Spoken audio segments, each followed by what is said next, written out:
Hello everyone, I hope you all might be doing good and today we are going to learn about great topic that is chocolate. Often children turn up their nose from milk, but drop a spoonful of powdered chocolate into their milk. They'll snap and they will drink it at once. Not only the children, even grown-up love that chocolate for its mouth-watering aroma. So where does it come from? Let's learn about this. The chocolate crop.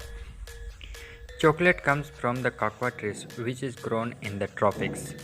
It grows best in the coastal lands. The chief producing area are West Africa, the West Indies and South America. More than half of the world's cocoa comes from West Africa. The trees are grown from seeds and have to be raised carefully as they are very delicate. When young, they need protection from direct sun and wind. They are provided the shade of other trees which also act as a windbreak. Cocoa trees do not bear their full crops until they are about 12 to 15 years old. When grown on plantation, they are pruned to 25 feet. In the wild, they can grow to 50 feet and live about 60 years. A feature of the tree is that the flowers grow on the trunk, not on the branches of the tree. These flowers grow throughout the year. When the fruit is ripe, the large reddish brown pods hang all over the tree. It takes about 6 months for the pods to ripen. The ripe pods are 6 to 10 inches long. Each pod contains 20 to 40 seeds, that is beans, that are about the size of almonds. There are usually two harvests during the year, one large and one small. The pods are harvested when they are ripe. The picker uses a sharp knife to cut the ripe pods from the tree. The pods are collected into heaps and are then split open in order to remove the beans. At this stage, the beans are covered with a thick white pulp. They don't have the same mouth-watering flavor you discover when you bite into a chocolate cookies. A lot of processing is needed to get that marvelous chocolate taste. First of all, the pulp has to be removed from the beans. The bitter tasting seeds and pulps are heated or placed in the hot sun. The heat turns the pulps into liquid that is drained from the beans. After the beans are thoroughly dried, they turn a dark chocolate color and are shipped to candy factories all over the world. The flavor from these beans is similar to the sweet smell of chocolate in the candy bar. However, the beans are not ready to eat yet. Chocolate at last. When chocolate beans arrive at factories, they are cleaned thoroughly. Then they are roasted in the revolving oven which crack them. The shells are removed with the help of a current of air. Now, we are left with edible piece called nibs. These nibs contain about 54% fat called cocoa butter. They are ground between rollers which free that the fat which is of a brown color.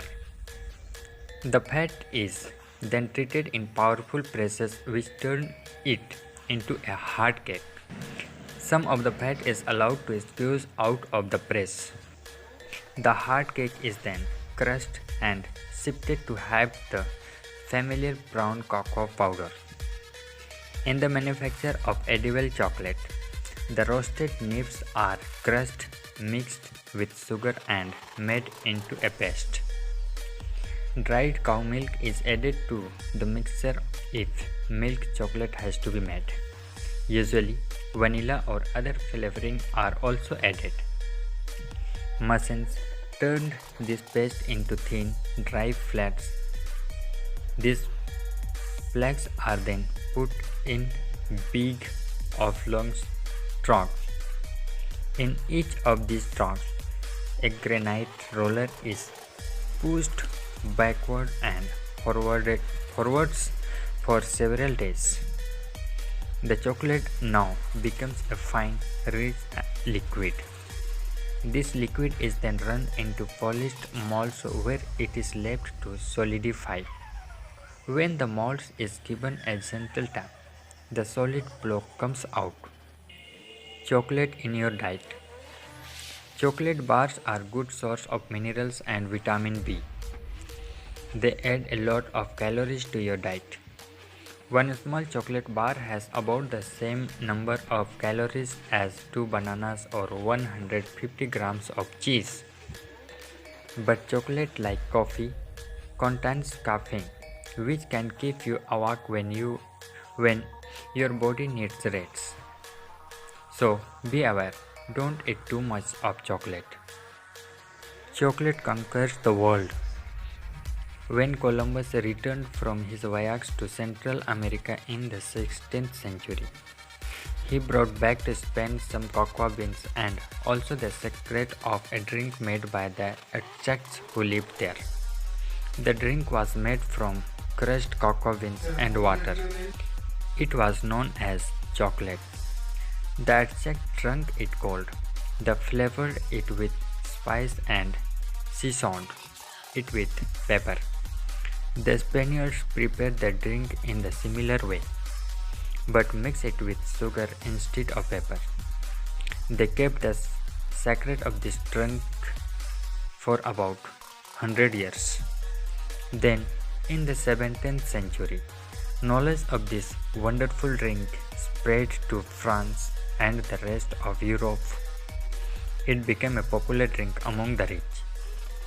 Chocolate houses sprung up all over the London and other European cities. Around 1700, the English improved the drink by adding milk to it. In the beginning, chocolate was used in drinks in the form of powder only. In the middle of the 19th century, chocolate began to be made for eating and for cutting sweets. In 1876, the Swiss learned how to blend milk and sugar with chocolate. Thus, they made milk chocolate, which has now conquered the world.